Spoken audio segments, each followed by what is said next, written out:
हमारे देश में कानून है, शादी के बाद भी तुम्हारा दिल किसी पे आ जाए, तुम उसके साथ रहो, पार्टनर तुमसे कुछ नहीं कहेगा, चाहे स्त्री हो या पुरुष। ये हमारे देश में कानून बन चुका है और कितना दुर्भाग्यपूर्ण है। ये भारत का कानून है, ये घर तोड़ने वाला कानून है और हमारी व्यासपीठ इसका विरोध करती है, इस कानून का विरोध करती है। लिविंग रिलेशनशिप वाला कानून बताइए। 18 साल के बच्चे हो गए तो वो किसी के भी साथ रहेंगे, माँ बाप नहीं रोक सकते उन्हें। उस माँ से पूछो सरकार, जिन्होंने अपने बच्चे को 9 महीने पेट में रखा है, हम तो प्रार्थना कर रहे हैं ये बच्चे पैदा कर करके तुम सुप्रीम कोर्ट को दे देंगे। तुम पालो, बड़ा करो, पढ़ाओ, लिखाओ और किसी के भी साथ बसाओ, तुम्हारी मर्जी। पाले हम, पढ़ाएं हम, जिम्मेदारी निभाएं हम, और वो हमारे सम्मान का मर्डर करके निकल जाएं तो माँ बाप कुछ नहीं कह सकते। तुम्हारे बाप का राज है क्या? ये व्यासपीठ है, धर्म की रक्षा करना इसका अधिकार है। मैं आप सबसे आग्रह करूंगा, अपने संस्कारों को बचाने के लिए मौन नहीं, जागृत होना पड़ेगा।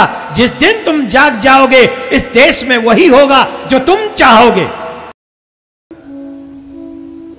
बताओ कौन सी देवी चाहेगी कि हमारा पति ऐसा ही हो जैसा ये बिंदुक है, मदिरापान करता है, पत्नी है, उससे बात नहीं करता है, वैश्यागमन करता है।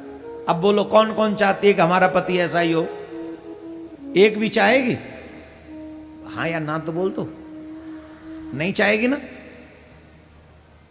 ये है हमारा संस्कार। लेकिन दुर्भाग्य बताएं आपको क्या है, हमारे देश में कानून है, शादी के बाद भी तुम्हारा दिल किसी पे आ जाए, तुम उसके साथ रहो, पार्टनर तुमसे कुछ नहीं कहेगा, चाहे स्त्री हो या पुरुष। ये हमारे देश में कानून बन चुका है और कितना दुर्भाग्यपूर्ण है। ये भारत का कानून है, ये घर तोड़ने वाला कानून है और हमारी व्यासपीठ इसका विरोध करती है, इस कानून का विरोध करती है। ऐसे कानून देश में नहीं होने, हमारे देश में। लिविंग रिलेशनशिप वाला कानून बताइए। 18 साल के बच्चे हो गए तो वो किसी के भी साथ रहेंगे, माँ बाप नहीं रोक सकते उन्हें। तो माँ बाप नौकर लग रहे हैं तुम्हारे और तुम्हारी सरकार गए। कौन है माँ बाप? कौन है जिन लोगों ने कानून बनाया है? उनके नौकर लग रहे हैं माँ बाप क्या? उस माँ से पूछो सरकार, जिन्होंने अपने बच्चे को 9 महीने पेट में रखा है,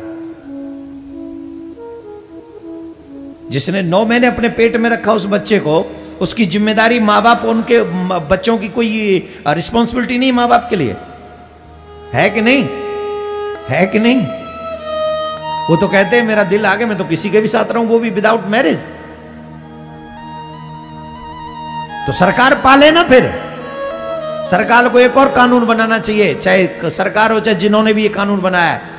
हमें लगता है कोर्ट ने बनाया है, सुप्रीम कोर्ट ने, लिविंग रिलेशन वाला। हम तो प्रार्थना कर रहे हैं ये बच्चे पैदा कर करके तुम सुप्रीम कोर्ट को दे देंगे। तुम पालो, बड़ा करो, पढ़ाओ, लिखाओ और किसी के भी साथ बसाओ, तुम्हारी मर्जी।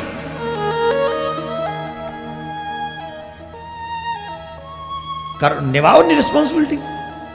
जो ये कानून बना रहे हैं वो रिस्पॉन्सिबिलिटी निभाएंगे। पाले हम, पढ़ाएं हम, जिम्मेदारी निभाएं हम, और वो हमारे सम्मान का मर्डर करके निकल जाएं तो माँ बाप कुछ नहीं कह सकते। तुम्हारे बाप का राज है क्या? कुछ नहीं कह सकते।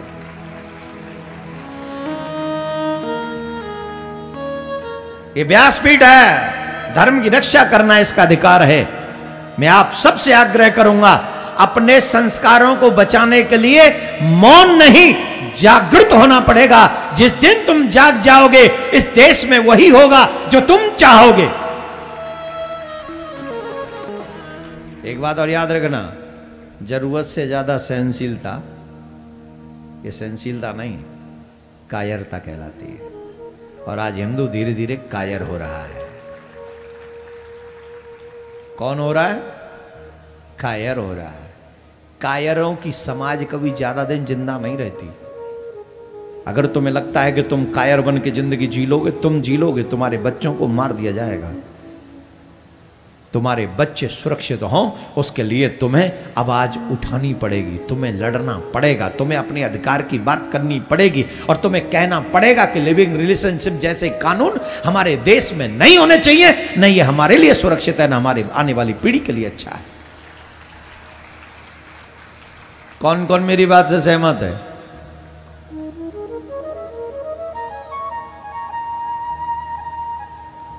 सहमत हो? सहमत हो? बिंदुक इसीलिए पापी था कि शादी होने के बावजूद भी वैश्या के पास जाता था। तो पुराणों ने उसकी निंदा की कि नहीं की? बिंदुक को पापी कहा, महापापी कहा। उनका क्या होगा कि शादी के बाद भी व्हाट्सएप पे लगे रहते,